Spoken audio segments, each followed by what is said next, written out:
حضور کا ذکر کرنے والوں کو حضور بھولتے نہیں ہیں.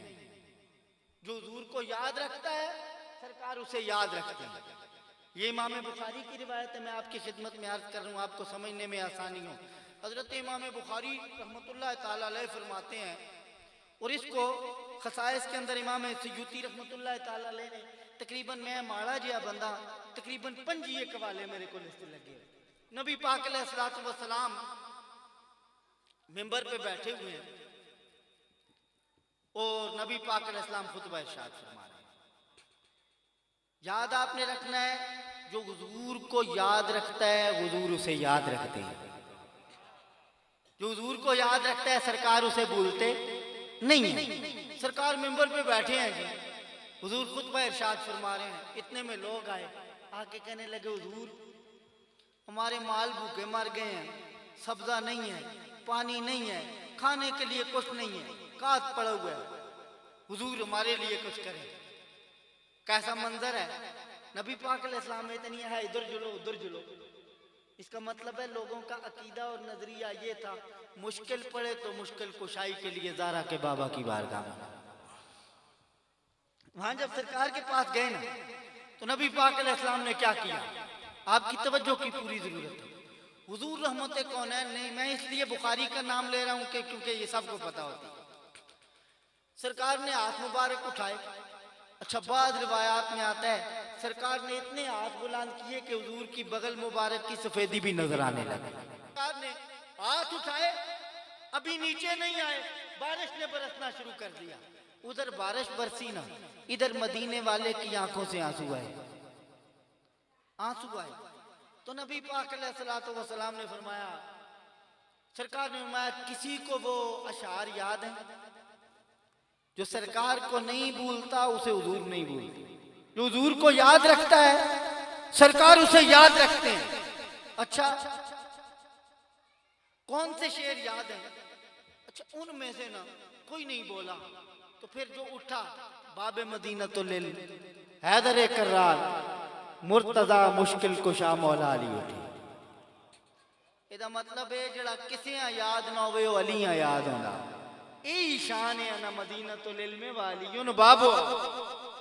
یہ خصوصیت ہے، ہم مانے یا نہ مانے، یہ جناب عمر فاروق نے مانی ہے. جناب عمر فاروق آگیا لولا علی لالا کا عمر. عمر بھی تو عالم ہے، یہ بول کے کہہ رہے ہیں انا مدینۃ العلم والیون بابوہا. یہ علی کی امتیازی شان ہے جس میں علی کا کوئی دوسرا شریک نہیں ہے. یہ انوکھی شان ہے باب مدینۃ العلم کی، کوئی دوسرا شریک نہیں ہے. اب آگے بڑھئے، مولا علی اٹھے تو مولا علی نے فرمایا حضور وہ کون سے شعر کہہ رہے ہیں؟ جو میرے بابا جناب ابو طالب کے شعر تھے. یہ امام بخاری ہے، وہ میرے بابا جناب ابو طالب کے شعر تھے. اللہ اکبر. میرے آقا حضور سید کونان نے فرمایا وہی. تو وہ شعر مولا علی نے پڑھ کے سنائی. اس کا مطلب ہے جدے شعر حضور چنگے لگنو خود حضور کتنا چنگا لگدا ہو سی. خیال تو فرمائے سرکار کو کتنا اچھا لگتا ہوگا. یہاں یہ ہے کہ میرے محبوب پاک صلی اللہ علیہ وآلہ وسلم کی وہ کتنا اچھا لگتا ہوگا، یہ خیال. میں امام مسلم کی روایت آپ کی خدمت میں پیش کر رہا ہوں. امام مسلم بن حجاج قشیری فرماتے ہیں حضرت انس بن مالک رضی اللہ تعالیٰ عنہ حضور دی دعوت کی. کیا کیا؟ سرکار کی دعوت کی.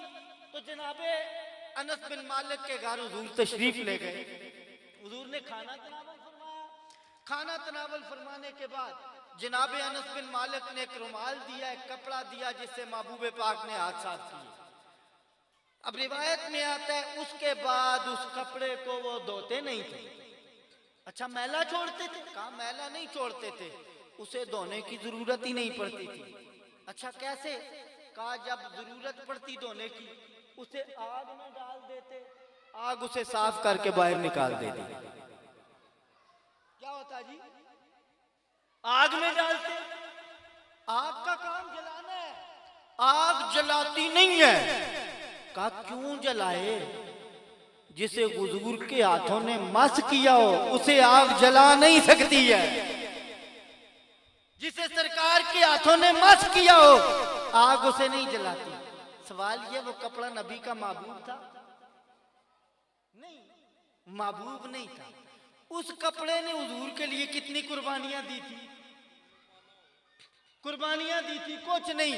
تو سوال یہ کہ اگر کپڑا محبوب نہ ہو، صرف حضور اس سے ہاتھ صاف کر دیں، اسے تو آگ نہ جلائیں، تو جس ابو طالب کے سینے پہ حضور کھیلیں، جو حضور نبی پاک کے لیے اپنے بیٹے کے بستر پہ سرکار کو، سرکار کے بستر پہ علی کو لٹائے، اور جو نبی پاک علیہ السلام کے لیے یہ کہے کہ اگر سرکار کے طرف جانا ہے تو پہلے ابو طالب کی لاش سے گزر کے جانا پڑے گا، جو 3 سال کے لیے بھوکا پیاسا رہنا حضور کے لیے برداشت کرے، اگر کپڑا آگ میں نہیں جاتا، اللہ نے اس ابو طالب کو کیا شان عطا فرمائی. اور پھر جس کے شعر حضور سنے، اللہ تو ساتھی تے میری مجلس سے پڑے ہو جانا تھے، اے مولویاں نے پیٹے ہی دار دوئی جانا، او فلانا ہو گیا. یہ وہ اشعار ہیں جو مسجد نبوی میں رسول اللہ کے سامنے صحابہ کی مجلس میں پڑھنے والے علی مرتضیٰ. میں تو آپ کو پتہ ہے بابا میرے علی کا لنگر کھایا ہے، وہ لنگر دینا تو ایسا جان نہیں ہے، لیکن یہ سادے سے لفظوں میں آپ سنیں گے نا، اس کا مطلب ہے وہ اتنے مقدس اشعار ہیں جن کے سننے کے لیے کوئی چبل یا خطیب نہیں، نبوی مزاج کا خطیب سن سکتا ہے. یہ جس مجلس میں پڑھے جائیں وہ صحابہ کے فیضان والی مجلس ہو اور پڑھنے والا حیدر کرار کا فیضان رکھنے والا ہو، تب یہ شعر پڑھے اور سنے جاتے ہیں. وہ شعر کیا تھے؟ چونکہ آپ کی مجلس ایسی ہے، میں آپ کی خدمت میں وہ شعر پڑھتا ہوں. آپ نے فرمایا بَبْيَدُّ جُسْتَسْ قَلْغَمَامُ بِوَجْهِهِ ثِمَالُ الْيَتَامَى عِصْمَةٌ لِلْأَرَامِلِ. حضور جسے اسے بھولتے نہیں ہیں، تو مسجد نبوی میں جسے سرکار یاد کریں اس کی عظمتوں جیسی کسی کی یاد. اب آپ کی توجہ کی ضرورت، حضور جسے مسجد نبوی میں یاد کریں. ہماری یہ کزن بیٹھے ہیں، میں چونکہ ظاہری بات ہے ہم اپنی طبیعت کے مالک ہیں، میں نے ان کے گھر میں وہ بات کی. سہیل بھائی آپ کی خدمت میں پیش کروں، ہمیں تو یہ سمجھ میں آتا ہے، سمجھنے میں آسانی ہو. حضور نبی پاک علیہ السلام کے بچپنے کی روایت ہے کہ سرکار بچپنے میں نا، جب جناب عبد المطلب رضی اللہ تعالیٰ عنہ کا وصال کا وقت قریب آیا، سرکار نے اپنے بیٹوں کو بلایا، جناب عبد المطلب نے. اب بیٹوں کو بلا کے تو نبی پاک علیہ السلام کے دادا جان نے حضور کو اختیار دیا. جناب عباس بھی ہیں، جناب حضرت امیر حمزہ بھی ہیں، اور جناب ابو طالب بھی ہیں. یا ارشد بھائی آپ کی توجہ پوری. حضور کو اختیار کیا گیا، جناب عباس ہیں، امیر حمزہ ہیں، جناب ابو طالب ہیں. حضور کو اختیار دیا گیا، محبوب آپ جس کے پاس مرضی چلے جائیں. حضور کا بچپنا ہے، ننھے ننھے قدموں سے سرکار چلتے ہیں، چاچے سارے تکڑے، حضور کس کو جا سن. مقدر جاگا ابو طالب کا، حضور ابو طالب کی گود میں چلے گئے. لیکن میں یہاں جو عرض کرنا چاہتا ہوں وہ یہ عرض کرنا چاہتا ہوں، یہ کون سا حبیب ہے جو چل کے ابو طالب کی گود میں گیا؟ اس کا مطلب ہے حضور گئے. آپ کی توجہ کی ضرورت ہے. تو نبی پاک علیہ السلام کا کوئی فعل بھی اپنی مرضی سے نہیں ہوتا. اسد پڑھنا شروع کرنے وَمَا رَمَيْتَ إِذْ رَمَيْتَ وَلَكِنَّ اللَّهَ رَمَىٰ. میرے محبوب نے کنکریاں نہیں پھینکی تھی، اللہ نے حکم فرمایا تب پھینکی تھی. سوال یہ ہے، نبی کی شان یہ ہے، نبی تک کوئی کم بھی اپنی مرضی نل نہیں ہوندا جے. نبی جڑا بھی کم کرے او اللہ دی مرضی نل ہوندا جے. سوال یہ، اب حضور کے جناب ابو طالب کی گود میں ماننا پڑے گا، اے بھی نبی اپنی مرضی نال نہیں گئے، اے بھی نبی خدا دی مرضی نال گئے نے۔ سوال یہ گئے نبی جدھر خدا کی مرضی سے گئے، خدا نبی کو کس جگہ پہ لے کے جائے گا تو میں اور کچھ نہیں کہہ سکتا۔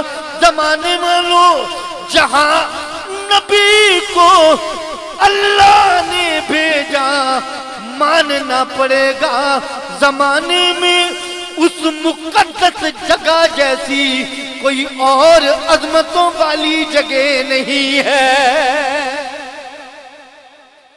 اب میرا اگلا جملہ سنیے میرے محبوب پاک صاحب لولاک کے پیارے غلاموں، میں یہ عرض کر رہا ہوں ایک کیڑا محبوب جدی بارگاہ دے اندر کہ کون محبوب جڑا چل کے جناب ابو طالب دی گود دے اندر گیا؟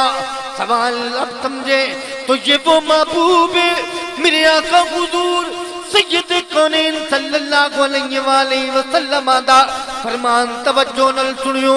میرے آقا حضور سید کونین فرمان دینے من زارا قبری وجبت لہو شفاعتی، وہ جڑا چل کے میری قبر دی زیارت کر لے او دے تے شفاعت واجب ہو جاندی ہے۔